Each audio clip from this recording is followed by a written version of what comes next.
अंदाजे से दवा लेना ये कोई अच्छी आदत नहीं। बीमारी की प्रॉपर मैनेजमेंट ज़रूरी है। पेन किलर से रात तो गुजर सकती है, लेकिन डेंटिस्ट से बचकर ज़िंदगी नहीं गुजर सकती है। डाइक्लोफेनिक इंजेक्शन अमूमन 75 mg की स्ट्रेंथ में दस्तयाब होता है, यानी कि 75 मिलीग्राम। हमारे यहाँ एक आम सोच ये है कि डॉक्टर साहब इंजेक्शन लगा दें, जल्दी आराम आ जाए।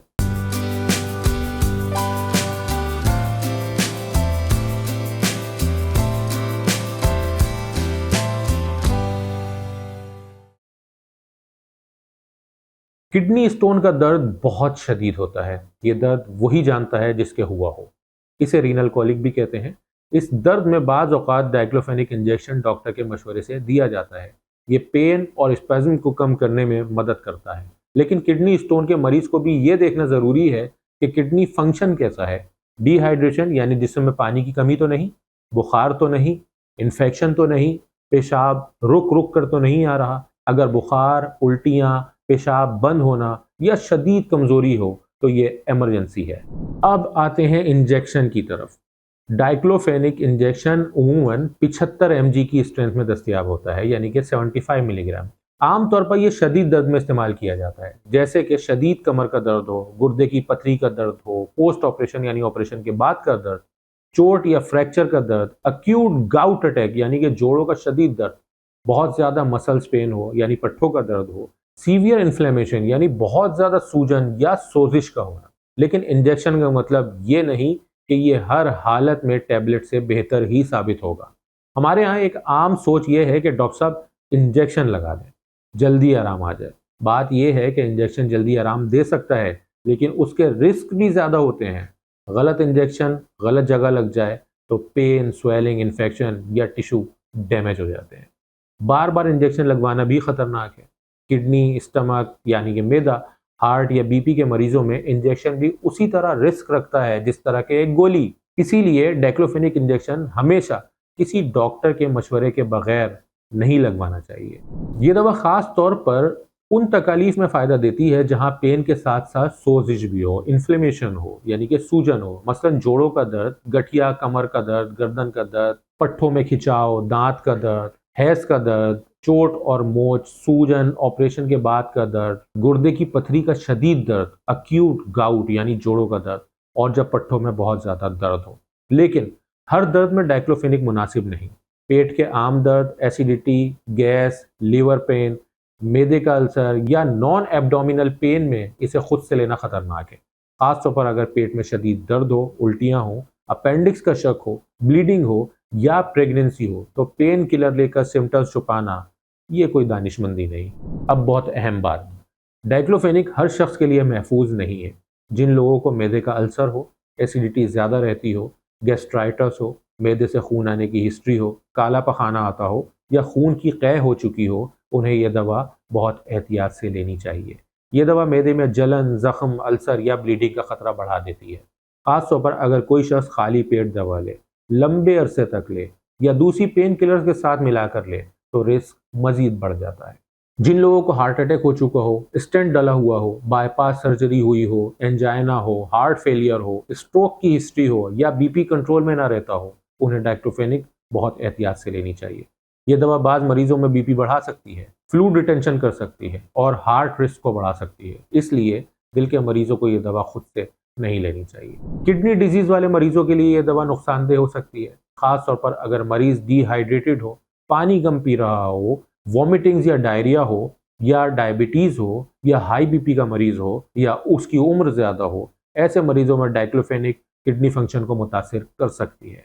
गर्मियों में डिहाइड्रेशन में या फास्टिंग के दौरान पेन किलर लेते हुए ख़ास एहतियात करनी चाहिए। जिन लोगों को लीवर डिजीज़ हो यानी कि जिगर की बीमारी हो, जैसे कि हेपेटाइटिस, सिरोसिस या लीवर एंजाइम्स बढ़ने का मसला हो, उन्हें भी ये दवा डॉक्टर के मशवरे के बगैर बिल्कुल नहीं लेनी चाहिए। कुछ लोगों को पेन किलर से एलर्जी होती है। अगर किसी को एस्प्रिन, आइबोप्रोफिन यानी कि ब्रूफिन, नेप्रोक्सिन या किसी पेन किलर से सांस फूलता है, वीजिंग होती है यानी कि सीटी जैसी आवाज़ आती है, चेहरा सूज जाता है, स्क्रीन पर रेशेस आ जाते हैं या एलर्जी रिएक्शन हो चुका है तो डाइक्लोफेनिक खतरनाक है आपके लिए, ऐसे मरीजों के लिए। ऐसे लोगों को ये दवा डॉक्टर के मशवरे के बगैर बिल्कुल नहीं लेनी चाहिए। जो लोग ब्लड थिनर मेडिसिन ले रहे हों, जैसे एस्प्रिन, क्लोबिडोग्रिल, वारफरिन या एस्कार्ड वगैरह, उन्हें डाइक्लोफेनिक लेने से ब्लीडिंग का खतरा बढ़ सकता है। इसलिए अगर आप खून पतला करने वाली दवा ले रहे हैं तो पेन किलर खुद से शुरू ना करें, यानी कि डाइक्लोफेनिक सोडियम के अलावा भी कोई पेन किलर खुद से ना लें। प्रेगनेंसी में डाइक्लोफेनिक खास तौर पर आखिरी महीनों में खतरनाक होती है या हो सकती है। हामला खवातीन को कोई भी पेन किलर खुद से नहीं लेनी चाहिए या कोई भी दवा खुद से नहीं लेनी चाहिए। हमेशा गायनेकोलॉजिस्ट से या अपने डॉक्टर से मशवरा करने के बाद ही कोई दवा इस्तेमाल करें। बुजुर्ग मरीजों में साइड इफेक्ट्स का खतरा जवानों की निस्बत ज्यादा होता है। मैदे का ulcer, kidney problem, blood pressure, दिल की बीमारी, स्वेलिंग और ब्लीडिंग का खतरा उम्र के साथ बढ़ जाता है। इसलिए बुजुर्ग अफराद को पेन किलर बहुत सोच समझ कर देनी चाहिए। अब इस हिस्से को खास तौर पर सुनें। डाइक्लोफेनिक उन लोगों को खुद से बिल्कुल इस्तेमाल नहीं करनी चाहिए जिन्हें डाइक्लोफेनिक से एलर्जी हो, जिन्हें एस्प्रिन या डिस्प्रिन या एज़मा अटैक होता हो, यानी कि वो दमे के मरीज हों, जिन्हें मैदे का एक्टिव अल्सर हो, जिन्हें मैदे या आंत से खून आ रहा हो, जिन्हें काला पखाना या खून की उल्टी होती हो, जिन्हें सीवियर किडनी डिजीज हो, जिन्हें सीवियर लिवर डिजीज हो, जिन्हें रिसेंट हार्ट अटैक हुआ हो, जिनके दिल की बाईपास सर्जरी हुई हो या होने वाली हो, जिन्हें अनकंट्रोल्ड हार्ट फेलियर हो, जिन्हें स्ट्रोक की हिस्ट्री रही हो, जो खून पतला करने वाली दवाएं ले रहे हों जैसे कि एस्प्रिन, डिस्प्रिन या एस्कार्ड वगैरह। हामला खवातीन खास तौर पर आखिरी महीनों में और छोटे बच्चों में बगैर पीडियाट्रिशियन के मशवरे के बिल्कुल भी नहीं, बल्कि बच्चों को ये दवा देनी ही नहीं चाहिए। डाइक्लोफेनिक के आम साइड इफेक्ट्स में शामिल हो सकते हैं जैसे कि मैदे में जलन, पेट में दर्द, बदहजमी, गैस, मतली, उल्टी, चक्कर, सर दर्द, ब्लड प्रेशर का बढ़ जाना, जिस्म या पाँव में सूजन का हो जाना, स्किन रेशेस, खारिश, पेशाब कम आना, लिवर एंजाइम्स का बढ़ना, किडनी फंक्शन का मुतासिर होना, और अगर सीरियस सिम्टम्स हों जैसे कि सीने में दर्द हो, सांस फूलता हो, चेहरे या होठों की सूजन, काला पखाना आता हो, खून की उल्टी हो, शदीद एलर्जी, बोलने में मुश्किल, जिस्म के एक हिस्से में कमजोरी हो, पेशाब बहुत कम आ रहा हो, तो फौरन दवा बंद करें और इमरजेंसी मेडिकल हेल्प लें। आमतौर पर डाइक्लोफेनिक को खाली पेट नहीं लेना चाहिए, इसे खाने के बाद लिया जाता है ताकि मैदे पर असर कम से कम हो। लेकिन जिन लोगों को पहले से अल्सर या मैदे से खून आने की शिकायत का मसला है, वो सिर्फ खाने के बाद लेने से महफूज नहीं हो जाते, उन्हें डॉक्टर से पूछना चाहिए। ये बहुत कॉमन गलती है, किसी ने एक टैबलेट ली, आराम नहीं आया, फिर दूसरी पेन किलर भी ले ली, फिर तीसरी भी ले ली। डाइक्लोफेनिक के साथ ब्रूफिन, नेप्रोक्सिन, एस्प्रिन या दूसरी एनसेड्स इकट्ठी कभी नहीं लेनी चाहिए, क्योंकि इससे मैदे की ब्लीडिंग, किडनी का डैमेज होना और साइड इफेक्ट्स का रिस्क बहुत बढ़ जाता है। अगर एक दवा से आराम नहीं आ रहा तो खुराक खुद से ना बढ़ाएं, अपने डॉक्टर से रिक्वेस्ट करें। डाइक्लोफेनिक के इस्तेमाल का सबसे महफूज उसूल है कम से कम खुराक, कम से कम मुद्दत के लिए, यानी जितनी कम दवा से दर्द कम हो जाए उतना ही काफ़ी है, और जितने कम दिन ज़रूरत हो उतने ही दिन इस्तेमाल करें। रोज़ाना लंबे अरसे तक बगैर डायग्नोज के पेन किलर खाना अच्छी आदत नहीं।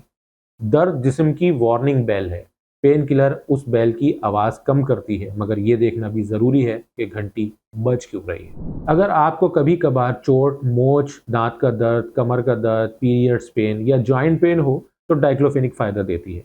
लेकिन अगर आपको दिल, गुर्दे, जिगर, मैदे, ब्लड प्रेशर, एज़मा यानी कि दमा, एलर्जी, प्रेगनेंसी या ब्लड थिनर वाली कोई कंडीशन है तो ये दवा खुद से हरगिज़ ना लें, और इंजेक्शन कभी भी खुद से ना लगवाएं।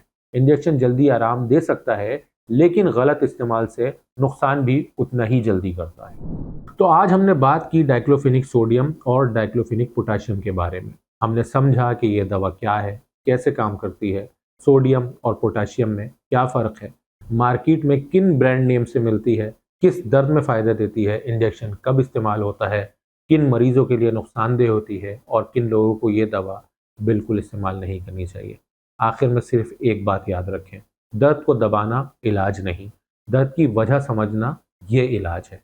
पेन किलर वक्ती आराम दे सकती है, लेकिन अगर दर्द बार बार हो रहा हो, बढ़ रहा हो या किसी सीरियस सिम्टम के साथ है तो डॉक्टर से चेकअप ज़रूर करवाएं।